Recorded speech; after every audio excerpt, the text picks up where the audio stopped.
தமிழ் உள்ளங்கள் அனைவருக்கும் இனிய வணக்கம். இது உங்கள் தமிழ் ஸ்டோர் சேனல்.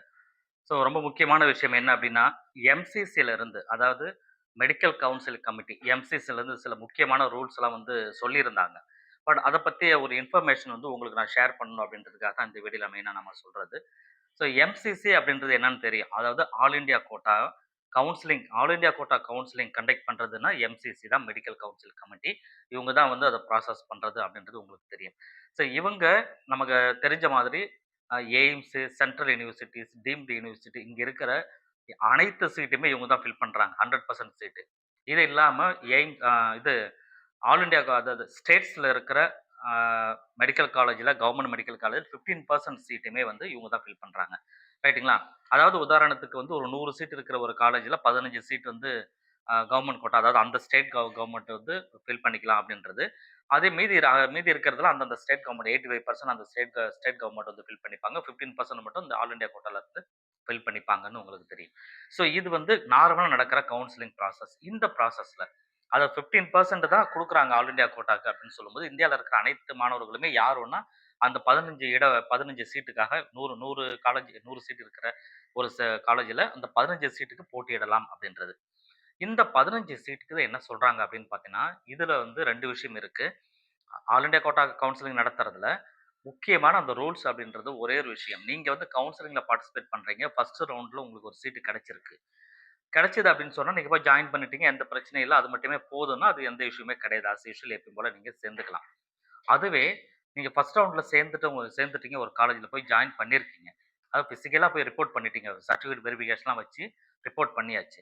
ஜாயின்னா போய் படிச்சுட்டு இருக்கிறீங்கன்னு அர்த்தம் இல்ல. ரிப்போர்ட் பண்ணிட்டாவே நீங்க ஜாயின் பண்ணதா அர்த்தமாயிடுது.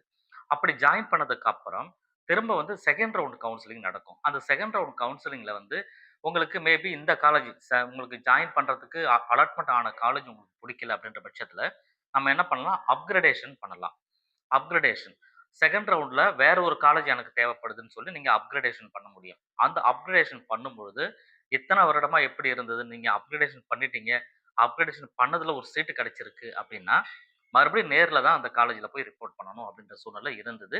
இப்ப அத என்ன பண்ணியிருக்காங்கன்னா, அத ஆன்லைன்லயே நீங்க வந்து வெரிஃபை பண்ணிடலாம். நேர்ல போய் காலேஜ்ல போய் ரிப்போர்ட் பண்ற அவசியம் கிடையாது அப்படின்ற ஒரு விஷயம் இருக்கு. ஏன் அப்படின்னா, நீங்க ஃபர்ஸ்ட் ரவுண்ட்ல போய் சேர்ந்தீங்க இல்லையா? அங்கேயே உங்களோட சர்டிஃபிகேட் வெரிஃபிகேஷன் ஆல்ரெடி பண்ணிடுவாங்க. அதனால திரும்ப உங்க ஒரிஜினல்லாம் அங்க தான் இருக்கும். அந்த காலேஜ்லேருந்து வெளிய வந்ததுக்கு அப்புறம் தான் அது ஒரிஜினல் உங்களுக்கு கிடைக்கும். இவ்வளோ விஷயங்கள் இருக்கு. அதனால ஏற்கனவே ரிப்போர்ட் பண்ண காலேஜ்ல உங்க சர்டிஃபிகேட் வெரிஃபிகேஷன் முடிஞ்சதுனால, அப்கிரேடேஷன் நடந்த காலேஜ்ல சீட் கிடைச்சது அப்படின்னு சொன்னா, அங்க போயிட்டு மறுபடியும் நீங்க சர்டிஃபிகேட் வெரிஃபிகேஷன் பண்ண வேண்டிய அவசியம் கிடையாது. நேர்ல போய் ரிப்போர்ட் பண்ண வேண்டிய அவசியம் கிடையாது. அதனால நீங்க என்ன பண்ணலாம்னா, உங்களுடைய ஆன்லைன்லயே அத நீங்க சரி பண்ணிக்க முடியும் அப்படின்ற ஒரு ஆப்ஷன் இருக்கு. சரிங்களா? இது ஒரு முக்கியமான விஷயம்.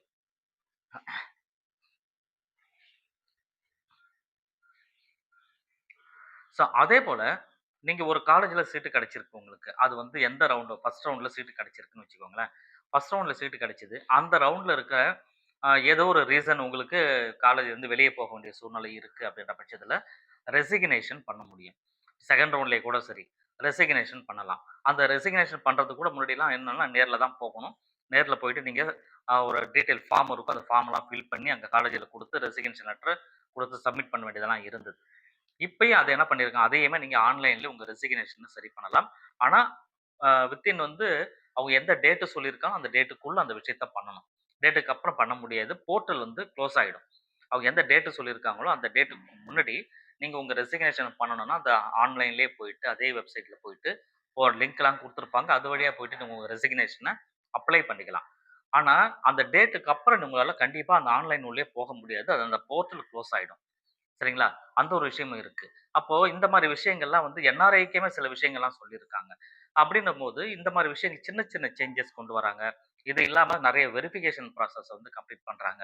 இதெல்லாம் கம்ப்ளீட் ஆனதுக்கு அப்புறம், ஓரளவு அவங்க எல்லாம் ஸ்டெபிலைஸ் ஆனதுக்கு அப்புறமா நமக்கு எம்சிசி உடைய அட்மிஷன் நோட்டிஃபிகேஷன் அப்படின்றது வரும்.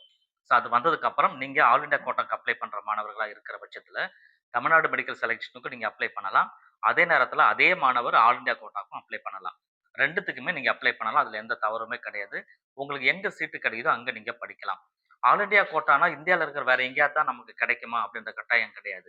நீங்க சாய்ஸ் ஃபில் பண்ணும்பொழுது, அந்த காலேஜ்ல சாய்ஸ் ஃபில் பண்ணும்பொழுது, தமிழ்நாட்டுல இருக்கிற காலேஜ் மட்டும் எனக்கு கிடைச்சா போதும்னு நீங்க நினைச்சீங்கன்னா, தமிழ்நாட்டுல இருக்கிற கவர்ன்மெண்ட் மெடிக்கல் காலேஜ்ல நீங்க சாய்ஸ் ஃபில் குடுத்துக்கலாம். அப்போ ஒரு காலேஜ்லயுமே 15% சீட் வந்து உண்டு இல்லையா?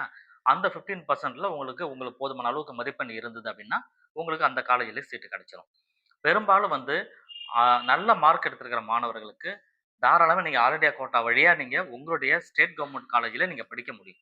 அப்படி நீங்க படிச்சீங்கன்னா, இன்னொரு உங்க சீட் வந்து பார்த்தீங்கன்னா, இன்னொரு மாணவருக்கு நீங்க விட்டுக் குடுக்க வேண்டிய சூழ்நிலை வரும். அதாவது என்ன 15% ஆல் இண்டியா கோட்டா வழியா அது தமிழ்நாட்டுல இருக்கிற ஒரு மெடிக்கல் காலேஜ் நீங்க சேர்ந்துட்டீங்க அப்படின்னா, மார்க் அதிகமா இருக்கிற மாணவர் தாராளமா அந்த மாரி பண்ணலாம்.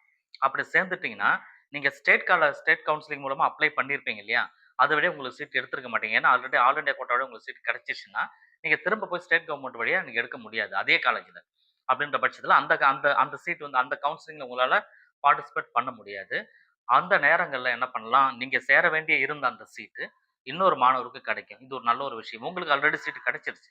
அப்படின்ற பட்சத்தில அந்த சீட் இன்னொரு மாணவர்களுக்கு கிடைக்கும்ன்றதுனால, என்னுடைய ரெக்வெஸ்டும் கூட என்னன்னா, அதிக மதிப்பெண் இருக்கிற மாணவர்கள் ஒரு 580 கிராஸ் பண்றீங்க, 600 மார்க் இருக்குது, 550க்கு மேல இருக்குது அப்படின்னா, நீங்க ஆல் இண்டியா கோட்டா வழியா உங்களுக்கு தமிழ்நாடு மெடிக்கல் செலக்ஷன்ல நடத்துற தமிழ்நாடு மெடிக்கல் காலேஜ்ல இருக்கிற காலேஜ் உங்களுக்கு வேணும்னு நினைச்சீங்கன்னா, எந்த காலேஜ் வேணும்னு நினைச்சீங்களோ, அந்த காலேஜ்ல ஆல் இண்டியா கோட்டா வழியா சீட் கிடைச்சதுன்னா, அது வழியாவே நீங்க சீட் எடுத்துருங்க. எடுத்தீங்கன்னா, மேபி அதாவது இன்னொரு சீட் வந்து அ ஸ்டேட் கவுன்சிலிங் மூலமா வர மாணவர்களுக்கு அதே காலேஜ்ல சீட் கிடைப்பதற்கான வாய்ப்புகள் அதிகமாகும். இது ஒரு நீங்க விட்டுக் குடுக்குற ஒரு விஷயம் தான் இது. சில பேர் என்ன பண்ணுவோம்னா, நல்ல மார்க் இருக்கும்.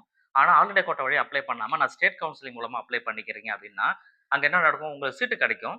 ஆனா, ஒரு சீட்டு குறைஞ்சிரும். கரெக்ட்டுங்களா? ஆல் இண்டியா கோட்டான்றது வேற. நமக்கு வந்து ஸ்டேட் கவுன்சிலிங் மூலமா வர்றது வேற. ஸ்டேட் கவுன்சிலிங் மூலமா வர்றது ஒரு 100 சீட் இருக்கு அப்டின்னா, நீங்க வந்து அந்த 100 சீட்ல 1 சீட் எடுத்துட்டீங்கன்னா, 1 சீட்டு மீதி 99 ஆயிடுது. அதே சீட்ட நீங்க ஆல் இண்டியா கோட்டா வழியா எடுத்துட்டீங்கன்னா, இங்க 100 சீட் அப்படியே இருக்கும். அது வந்து இன்னொரு மாணவர்கள் எடுக்கறதுக்கு ஈஸியா இருக்கும். இது வந்து ஒரு ரெக்வெஸ்ட்டா உங்ககிட்ட கேட்டுக்கிறேன். அதிக மதிப்பெண் இருக்கிற மாணவர்கள் அந்த மாரி எம்சிசி வழியா கவுன்சிலிங்ல அட்மிஷன் எடுக்கிறதுக்கு உண்டான வழிகள் பார்த்தீங்கன்னா ரொம்பவே நல்லது. கிடைக்கலன்னா ஒண்ணும் பிரச்சனை இல்ல. நீங்க ஸ்டேட் கவுன்சிலிங் வரலாம். ஸ்டேட் கவுன்சிலிங் மூலமாவே வரலாம். ஒண்ணும் இஷ்யூ கிடையாது. ஸோ இந்த இன்ஃபர்மேஷன் உங்களுக்கு புடிச்சிருந்ததுன்னா நினைச்சீங்கன்னா, மறக்காம இந்த வீடியோவுக்கு ஒரு லைக் குடுத்துக்கங்க. தவறாம இந்த வீடியோவ ஷேர் பண்ணுங்க உங்க ஃப்ரெண்ட்ஸுக்கும். Thank you.